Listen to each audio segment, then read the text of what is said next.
become the hottest city in the world. People are flocking here by droves. And I guess a lot of things had to do with it.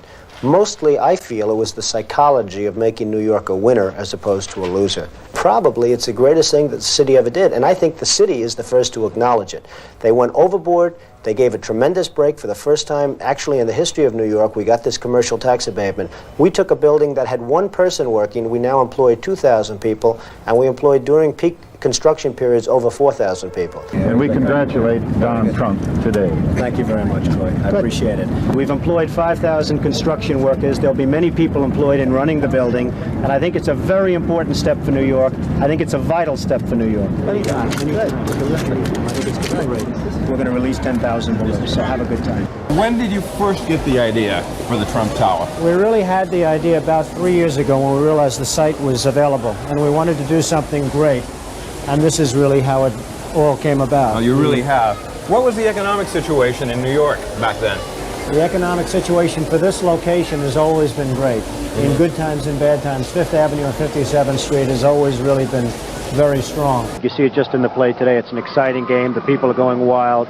The quality of the league has made it exciting. The quality of the players has brought 65,000 people out to watch a game in Birmingham, Alabama.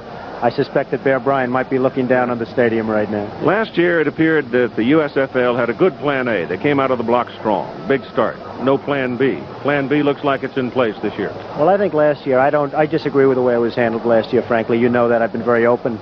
You really have to go out. You have to get the stars. Last year, it started off reasonably strong. This year, it's going to stay strong. You're going to see a very big week next week. You're going to see a huge week the following week.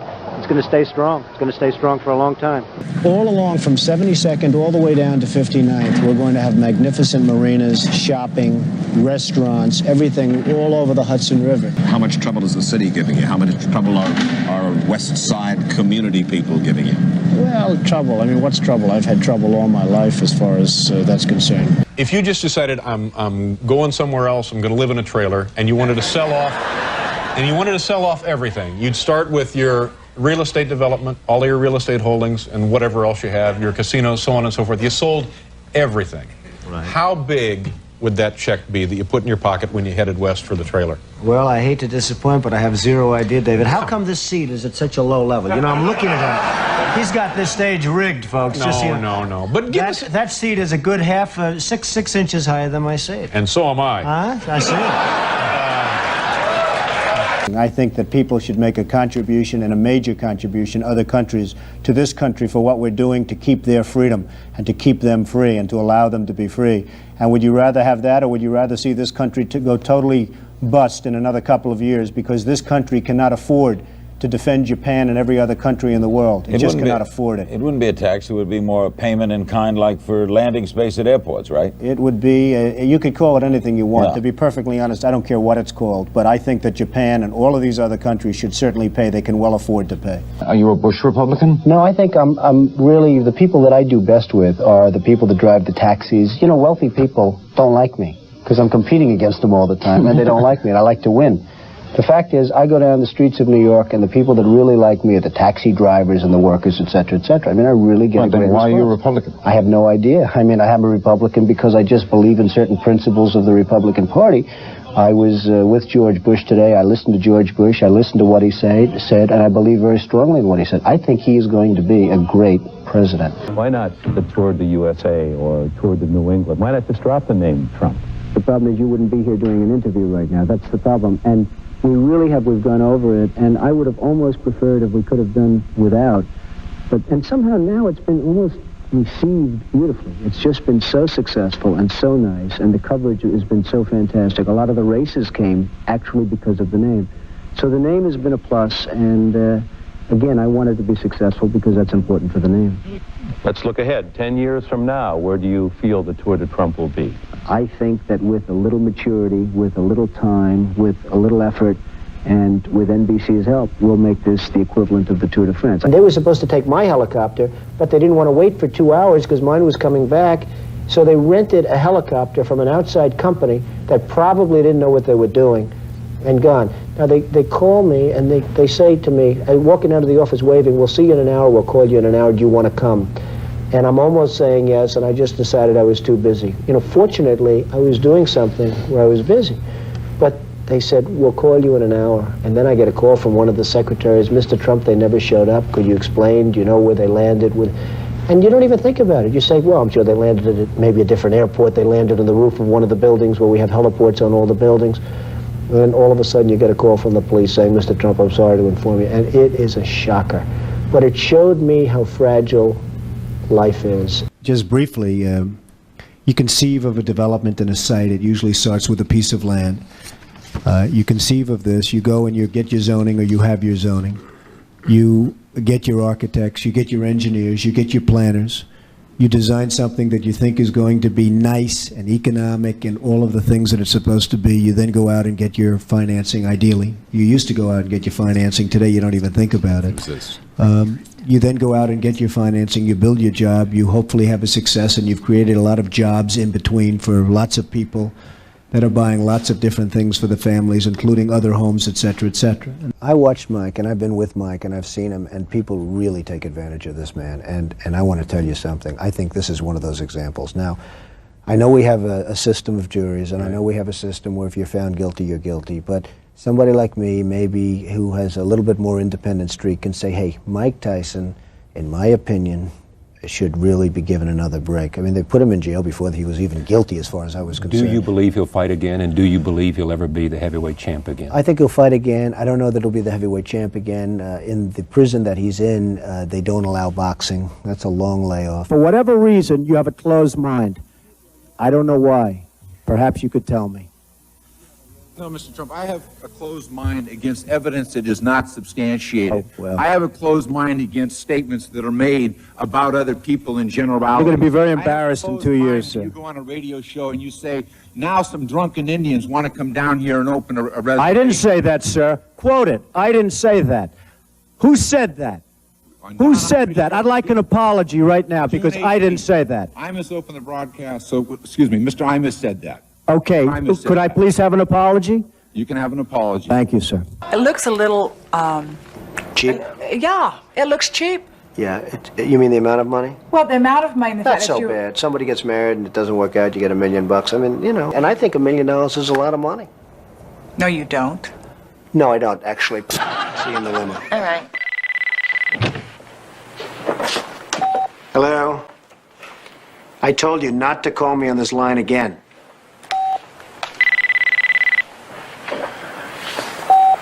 That's better.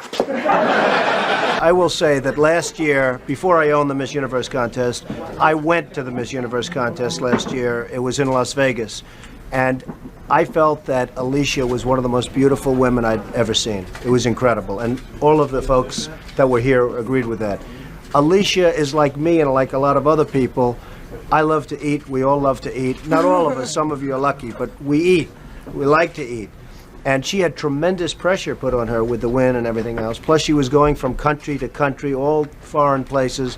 And there was a huge amount of pressure. And some people, when they have pressure, don't eat.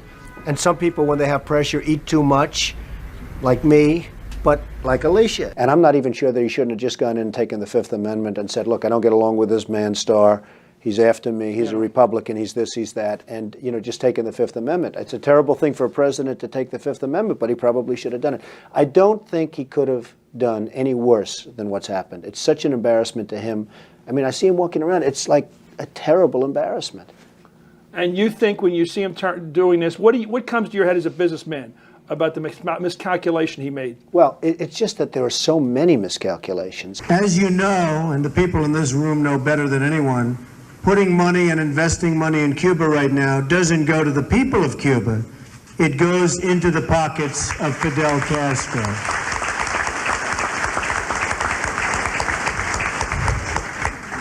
He's a murderer. He's a killer. He's a bad guy in every respect. And frankly, the embargo against Cuba must stand, if for no other reason than if it does stand, he will come down. He will tumble down, and it'll finally happen. I'm not here to ask for Jesse's support at this point, because in all fairness to Jesse, I haven't even made the determination to run. If I do, I'll be back here very quickly, because there's nobody's support that I'd want more than his. But at this point, and as I said before in our speech, I'm not here for that. I'm here as a friend of Jesse, and I'm a big supporter of Jesse. I think he's done a great job, and I have a lot of I'm in Minnesota. I come to Minnesota quite a bit over the years. I know a lot of people that live here, and they love this man. He's done an amazing job. It's a tough situation, but you can't give up hope because there's always hope. I mean, the 5 men, I'm sure their families thought that they probably were gone, and now they walk in the door. A couple of them walked away after they were dug out. So there probably are some more people in there, and therefore you can't give up hope. You've had an impact on the skyline of New York. What is it like as you see it now? It's like a whole different skyline. It's like a whole different city and world. I cannot believe the sight of Lower Manhattan without the World Trade Center, and therefore we have to rebuild, not necessarily in that form, but we have to rebuild at least as good and maybe better. What is the problem with ice cream? I have no idea. It drips. Okay. So my idea is what? To make a drip-proof ice cream. No. Oh, that's a brilliant idea, this. All right, whatever. You ain't going to come out with that, though. No, I promise you I won't. Well, my idea is to come out with just like these ice cream gloves that make the ice cream not go on your hands and make it all well sticky, and also keep your hands warm. Okay. When you is eating the ice cream. Okay. Is you win or is you win? Okay. Well, it sounds like a good idea, and I hope you make a lot of money. I'll tell you, to me, the second most important thing after love what you do is never, ever give up. Don't give up. Don't allow it to happen. If there's a concrete wall in front of you, go through it, go over it, go around it, but get to the other side of that wall. What's that? Whose tie is that? What? Everything's a competition with you. Whose tie is better? Who's got the better tie? You're going down, O'Brien. I think your tie is very nice. I think, you know, who can say? Do you want it? Do I want your tie? Yes. Yes, I want your tie. And you know, it's actually extra long for guys like us. Very nice. For tall guys like us. Are you wearing a watch tonight? Because I'd like to have it. I think Barbara will eventually fire Rosie. She can't stand Rosie. Now, Barbara's going to deny that, and I don't care. I mean, you know, maybe Barbara will never speak to me again. She didn't tell me to keep it quiet, or I would never reveal that. But during my conversation with Barbara, she called me last week. She said, Donald, I got to put up with it. I can't stand it. I hate it. Now, eventually, she'll get rid of Rosie. There's no question in my mind. This is a total catastrophe, and you might as well get out now because you're just wasting time and lives. You know, nobody talks about the soldiers that are coming back with no arms and no legs. And I saw at Mar-a-Lago on Mondays, I make Mar-a-Lago my club that you know about. In Palm Beach. I make that twice now. On a Monday, I let returning Iraqi injured soldiers come to the premises. The most beautiful people I've ever seen, but they're missing arms and legs. They're with their wives. Sometimes they're with their girlfriends, and the tears are coming down the faces of these people. I think a lot of the press is very dishonest. I think a lot of the press is really, really dishonest. But I think that I've been totally... you see, most people think I get great publicity. I happen to think I get terrible publicity. So, you know, what can I say? Do you mind what people write about you? I used to mind much say more. about you. I used to mind much more. The one thing I have learned, it's a one-week phenomena. It doesn't matter. At the end of a week, usually at the end of a day, but usually at the end of a week, it's totally gone. You don't even remember the story. And once you get that into your head, you can live with it. That's my office. Where's my office? You got down the hall. Pretty nice. Not bad. I think you'll be okay with it. Who are you? I'm Mr. Trump. I'm Santina Marella. What the hell are you doing here? I work here. I'm Miss WrestleMania. Let me just tell you something. I'm doing to you tonight the same thing that I did to Miss California. What's that? You're fired. Get out of here. Whether you like Ronald Reagan or didn't like Ronald Reagan, I mean, there was a level of respect for this country that we had. You think President Obama doesn't have that? He's had periods where he's quite popular around the world. Well, initially he was. I mean, certainly initially he was. But we cannot let the rest of the world beat us up. I mean, we're like a whipping post right now. So if you ran, you'd run as a Republican, correct? I am a Republican. I would run as a Republican, yes. LaToya came to my office. She made a very strong case as to why she should be allowed back. And I respected that. You know, LaToya could have gone home to California. Yes. She could have taken it easy. She's got plenty of money. She's got a great lifestyle. She didn't want to leave. Yes. Never give up. People say, how do you be successful, Mr. Trump? One of the early things that I say is never, ever quit. Never, ever give up. So, LaToya, congratulations, you're back. You're going to be working with the men's team. Our country is in serious, serious trouble. Whether it's OPEC, the OPEC nations, or China, or virtually anybody that we do business with throughout the world, they take advantage of us. They laugh at us. They can't believe their good fortunes. I deal with these people, and they can't believe what they're getting away with. So we really have an opportunity to do something great for the country. And it's my honor, real honor, and privilege to endorse Mitt Romney.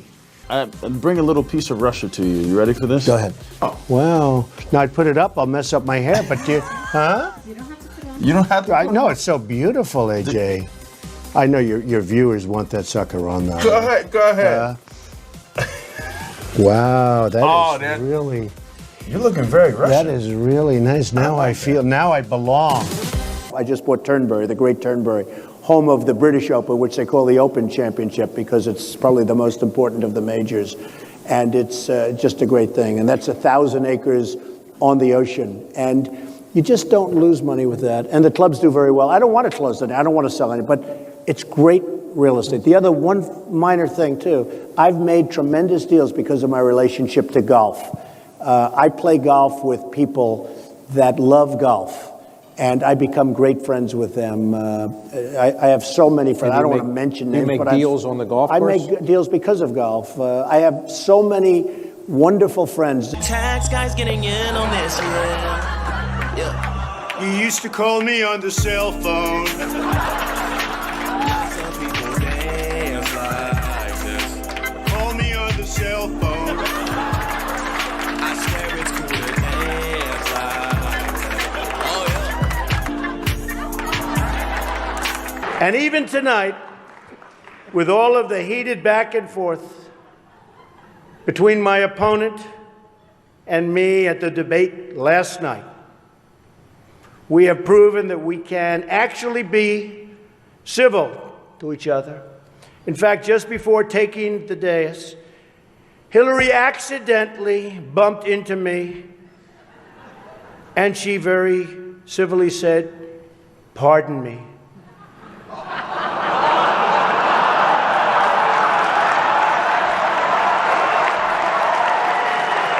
We are eradicating the criminal gangs and cartels that have infiltrated our country. You're reading about them all the time. Some of you have big problems with them. Thank you for that sign. Blacks for Trump. I love that guy. Blacks for Trump. Thank you. Thank you. Thank you, man.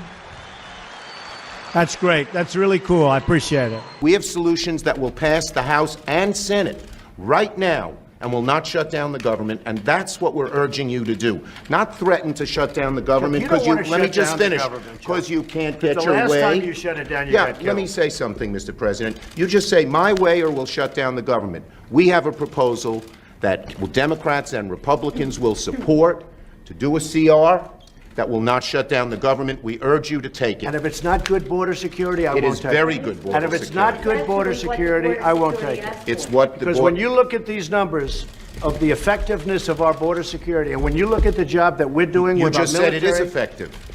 Can I tell you something? Yeah, you just said it's effective. Without a wall, these are only areas where you have the walls. We want to do where this. you have walls, Chuck, it's effective. Where you don't have walls, it is not effective. We thought we'd give you a update on the hurricane. We got lucky in Florida, very, very lucky indeed. We had actually, our original chart was that it was going to be hitting Florida directly. Maybe I could just see that, Kevin.